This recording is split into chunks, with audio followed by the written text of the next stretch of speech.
welcome to a post-run stretching session. For this you don't need much equipment. It's pretty hot today, so just to keep sort of wiping the sweat off me, I've got a towel. I've kept my running vest on so that I continuously take on fluid while I'm stretching, which will help me push any of the lactic acid that I'm pushing out of my muscles into my lymph, and then hopefully that will dump it into my kidneys and I'll urinate it out later on today. So quite important to take on board enough fluid, otherwise your body will take it from your organs later on. So to get started, always start at my feet and my ankles. The ankles take 80% of the load of running. Specifically the muscles at the back normally take a lot of the load, so we're going to start by taking any shoes and socks that you have off. Shoes and socks removed, and then we're going to come into some simple ankle stretches. You're going to try and bring your knee as far forward as you can over your index toe. And most of these stretches we're going to stay in for 90 seconds, and I'm going to set a timer so that I know when those 90 seconds have stopped. If you're not a fan of timers, then you can do 10 to 15 breaths. And with this, I am trying to feel this up the back of my calf muscle and trying to make sure my heel doesn't come off the ground. It's a bit tricky on carpet.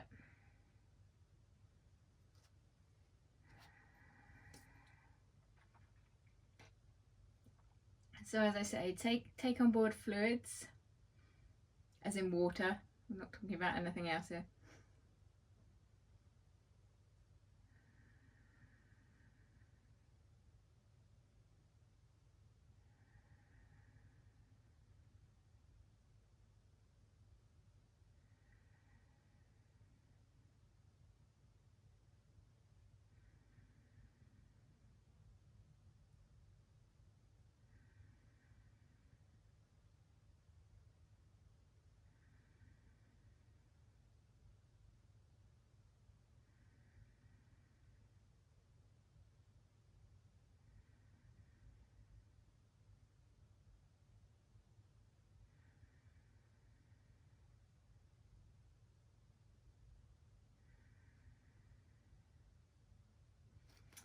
Okay, so I'm going to move on to my left foot.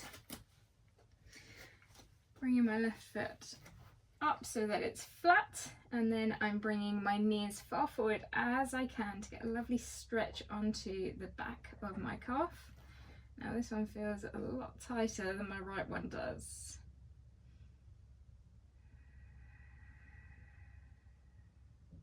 And really I'm trying to almost sink sort of in a almost an angled direction over the front of my index toe.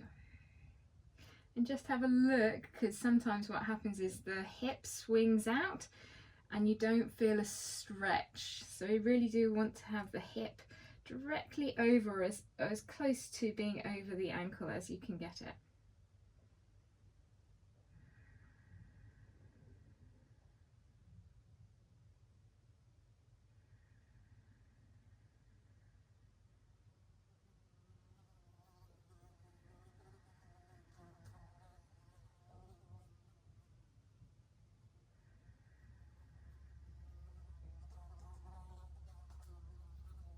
Very large fly. Oh, it's disappeared.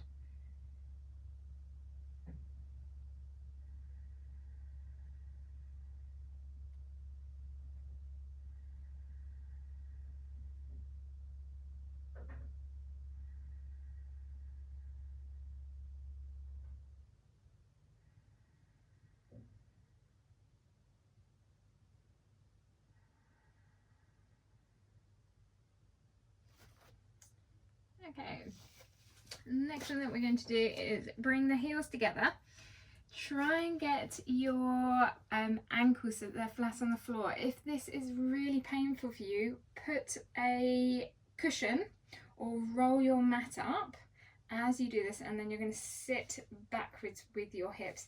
You may also find that you get a bit of a stretch over the front of your thighs as well at the same time. So we're going to sit here, heels together. I like to do a little bit of a draw my ankles together. If you're not feeling a stretch, and I'm not feeling a stretch, then you can roll your mat up.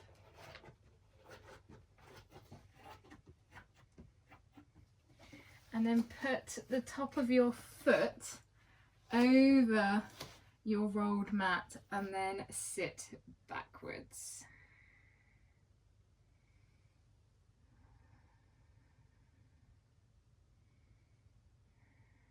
No, still not feeling a stretch. I'm gonna have to go and get a cushion. Give me 1 minute. Let me go in here.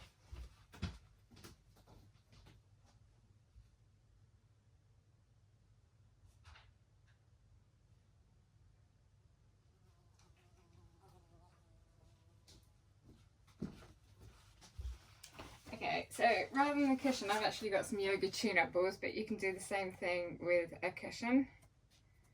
These normally do the trick to the front of my feet, which I know are really, really tight. It's really funny. Sitting like this, not a problem, but what I'm about to do makes them very, very uncomfortable.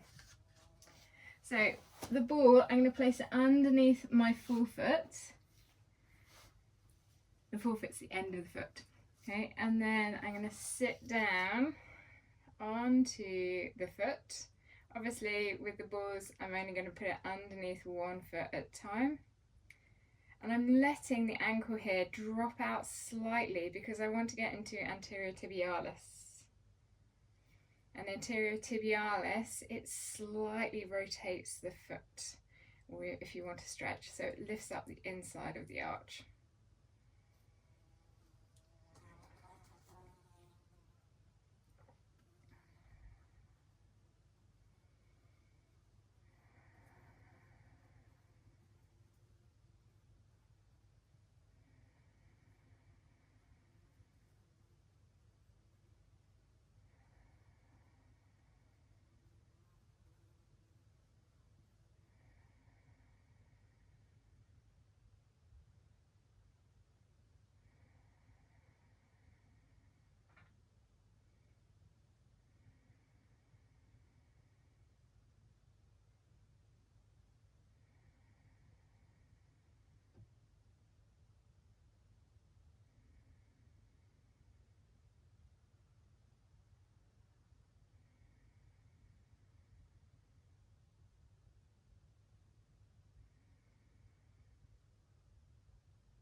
Oh, I was about to say that felt like a long minute and a half.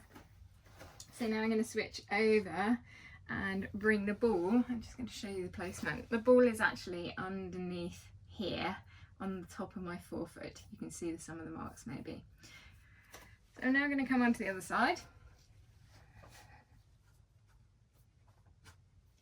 Do exactly the same thing. This one's nowhere near as tight, but we've got a minute and a half, 90 seconds in here.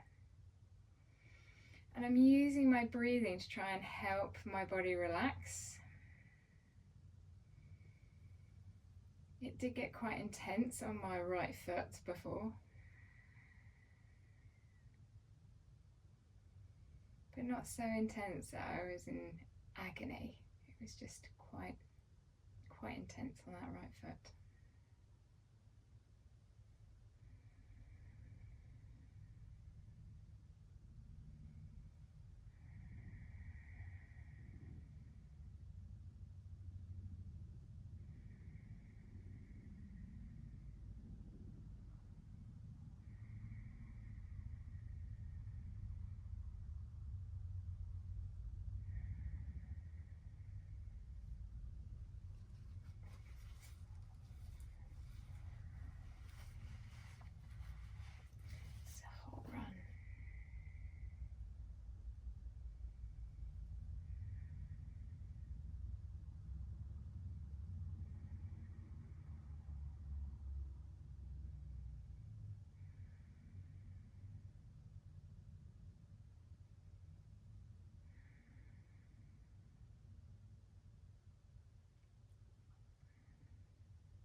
Gently coming out of that one.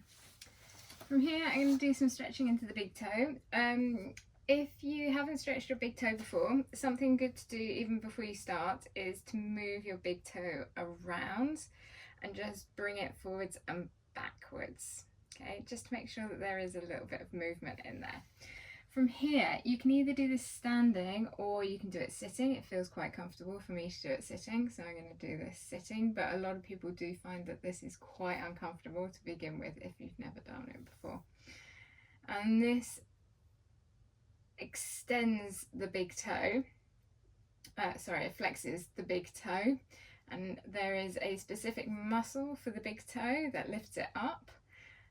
When I'm running, I have a tendency to hoof it up all the time to make sure that I don't trip over. And it comes from the front here. And I'm just getting a lovely stretch all the way down over the top of the knuckle, trying to make sure that my toes aren't rotating. We don't want bunion. And if you want to intensify it, you can bring the heel down. But obviously don't break your big toes. They're very important. Oh, that gives me cramp in the rest of my toes. Oh, there you go. Index toe just got a bit of cramp. Oh, now the arch is going. Ooh. There you go. This is the fun and games that you have with your body when you're like, why is that then causing cramp?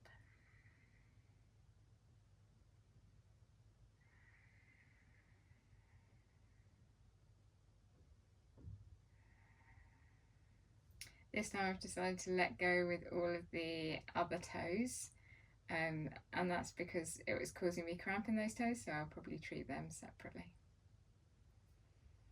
Okay, so let's try the other toes, see how they are. Oh, that feels really comfortable actually. Doesn't feel like a problem at all. Again, before doing any of these stretches in your toes, just make sure that you've got enough movement in them.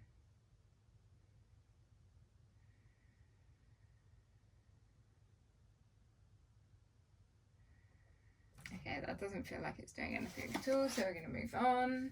Coming on to the other side, so it doesn't matter which side you started on, but I'm now going to stretch out my big toe. It's better put the timer on.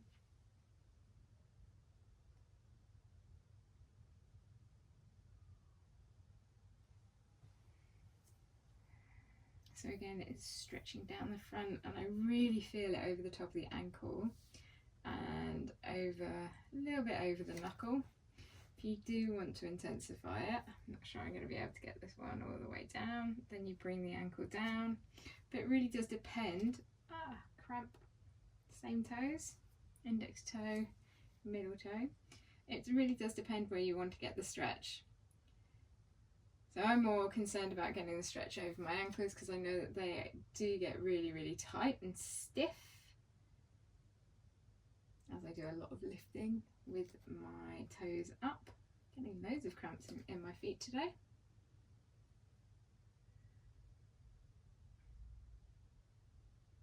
So if you do get cramp, you can either breathe through it. So I've got cramp going up the inside of the arch and I'm just breathing through it and it will fade. Or you can relax your foot out and then try and go back in again.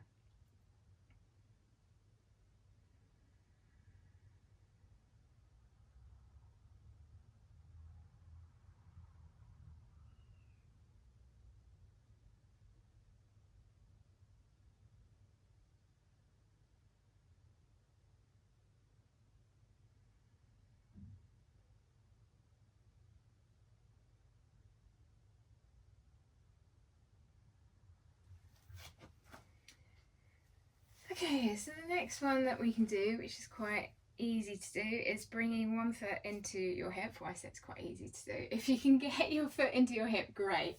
If you can't, you're going to use your arm as a sling and you're going to bring your forearm onto your shin and then press onto the front of the foot. It's very similar to the one with the ball behind, where I had the massage balls underneath my foot. And it's stretching out anterior tibialis. Okay, I'm going to move on because that one actually does nothing for me. Let me try the other side. This one's normally a lot tighter. Incidentally, this is the ankle that I've twisted a lot more times. So I've probably twisted this badly once, but it's gone over a few times.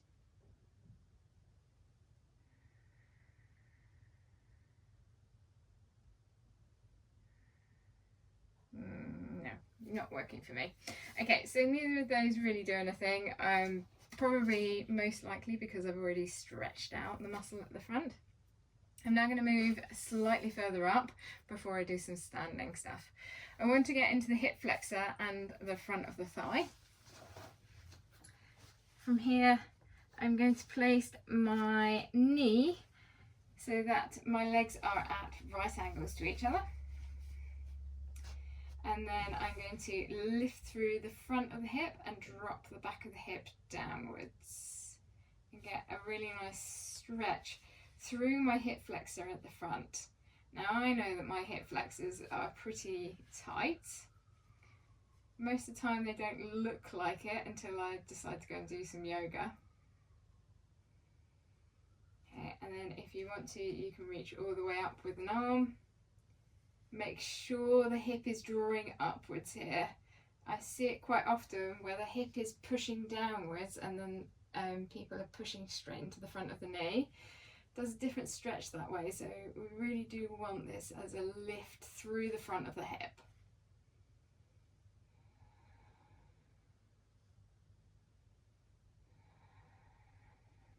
My hand here, the reason that I've got my hand here is that I can feel the muscles, and I'm just checking just by palpating and seeing, okay, they are working, they're engaged, they're lifting up. Okay, if they're relaxed, not working, not lifting the front of the hip.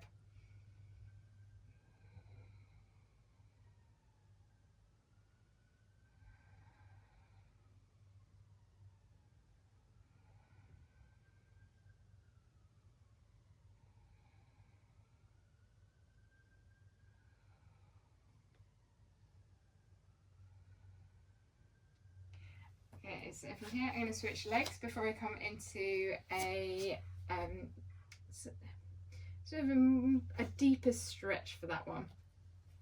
Again, I'm looking for right angles between my legs, and then I'm drawing up with the front of the hip. I'm making sure that my abdominals on that left hand side are working, and then lifting my arm all the way up. And I'm lifting towards the ceiling.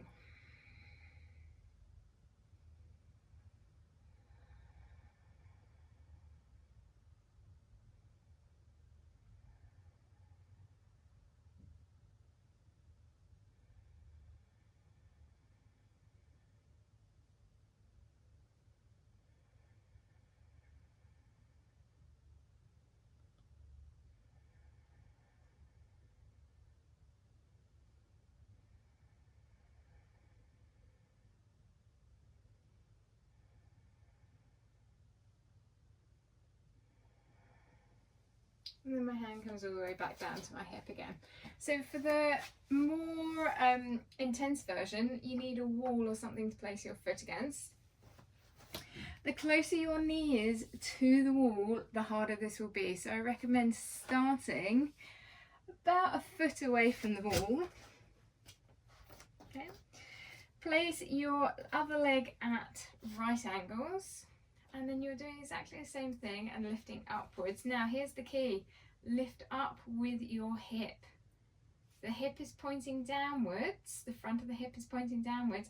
You're not going to get the hip flexor, and we want to get the hip flexor, but also we want to get the quad involved in this stretch. Now the wall provides quite a nice support for your arms too, and if you want to do a back bend, you can. And rest against the wall. This brings the whole of the rib cage, even your lats, your arms, everything into a long position. And this is very much the anti-desk position. No pinching in the lower spine. We're looking to get a stretch through the front of the hip. Keep lifting up with the right hand side. I get a delicious stretch into the quad, which feels quite tight.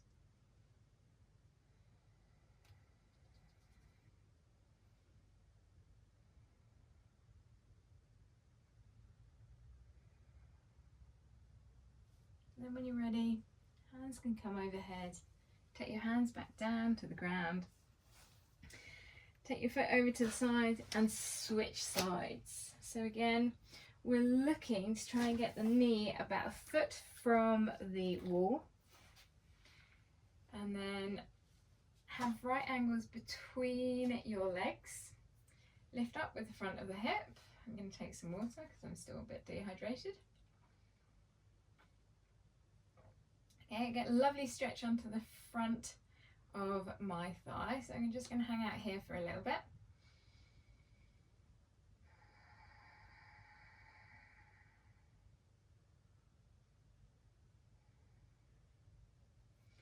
Arms sweep all the way up. If you want to, you can reach onto the wall, bending your elbows downwards. You can see this one's a lot looser than the other side. And I'm using the wall to balance again, but again, if this is too much, go into it in stages.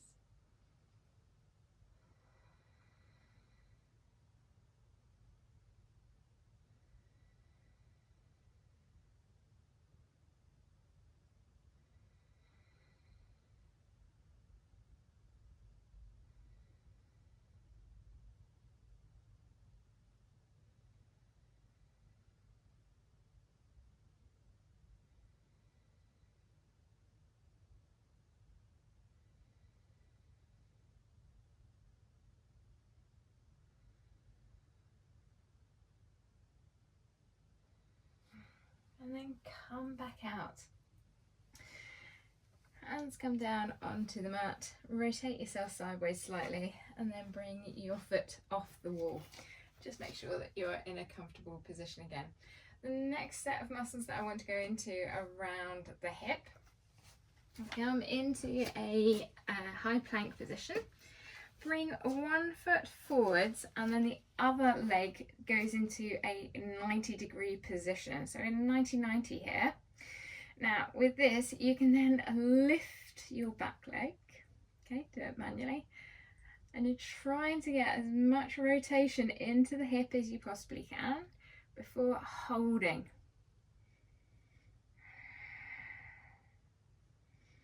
And then you're going to lift. Relax the leg, and then you're going to hold. Getting cramp on the inside of my leg now. Same again, lift, and then try and hold it.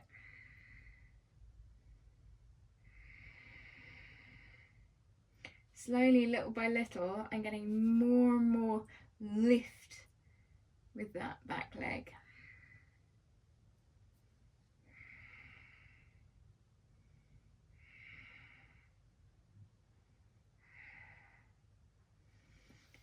Yeah, flip your legs over. Let's try the other side. It's actually giving me cramp in one of my toes. So doing exactly the same thing. I have a feeling this one's going to be much, much harder. So coming into a 90-90 to begin with, you're going to lift your leg up and then you're going to squeeze your bum and try and keep that leg lifted.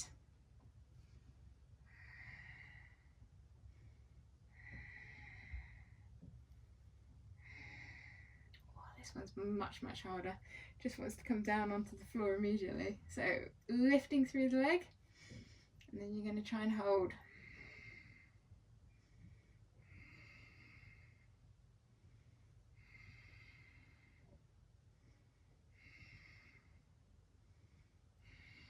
Same again, going to lift up.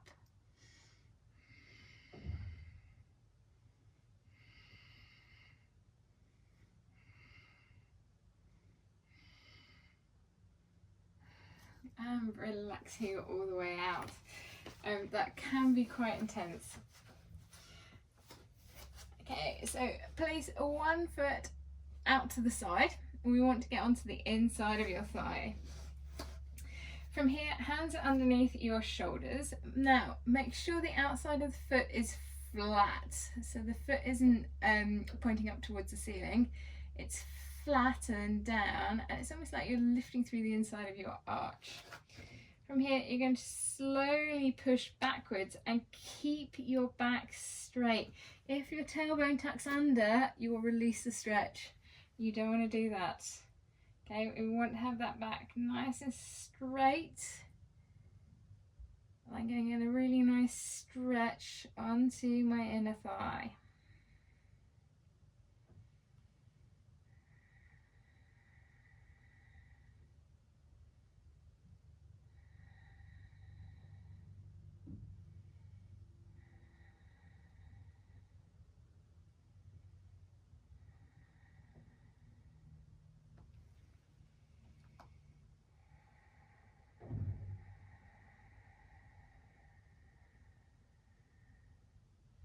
Once you reach your maximum position, think about taking 5 deep breaths.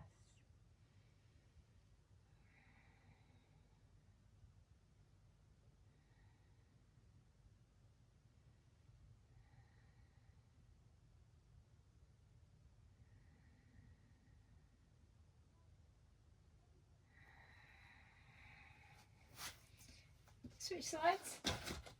Place the other leg out to the side. That way. Remember, outside of the foot comes down, inside the foot lifts up, and you want a straight spine as you push backwards.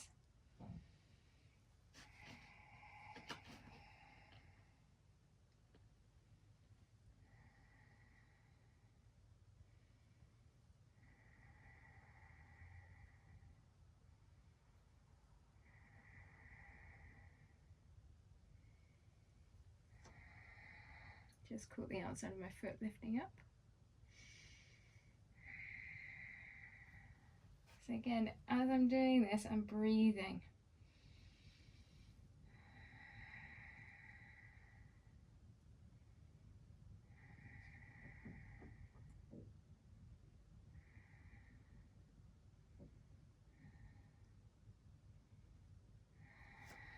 And then coming back up again.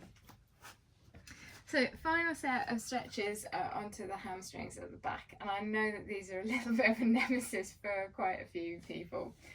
So I will do it in stages. First of all, keep your foot flat. Try and get your hips so that they're square, and then you're going to gently push backwards, keeping your front foot on the floor. And you may find that that is perfectly fine and you're getting a stretch underneath your leg. If you want to and you feel it's available to you, you can actually come pretty much all the way backwards. As you do that, my foot comes off the floor, yours might not. Okay, get a nice straight spine, and then you can hinge. Make sure the top of the spine doesn't fold.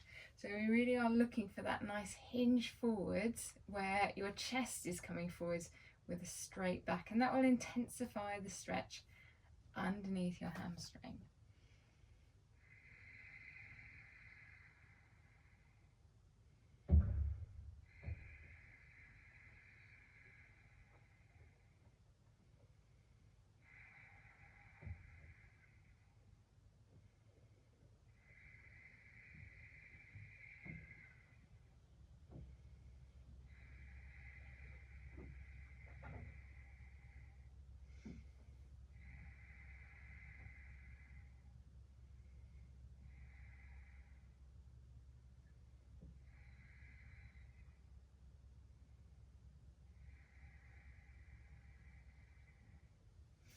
So from here, switching sides, stepping forwards, and then taking the other foot back. Again, if you want a little bit of support, tuck your back foot up and then come backwards. Get a feel for whether you're getting a good stretch onto the hamstring. If you want to get a deeper stretch, so be careful here, then you can come back even further and then it's almost like you're trying to bring your chest down onto your thigh, keeping your back nice and straight. And I've got my leg probably 99% straight. It's not quite straight. We don't want to have a locked knee, always a bit of softness through the joint.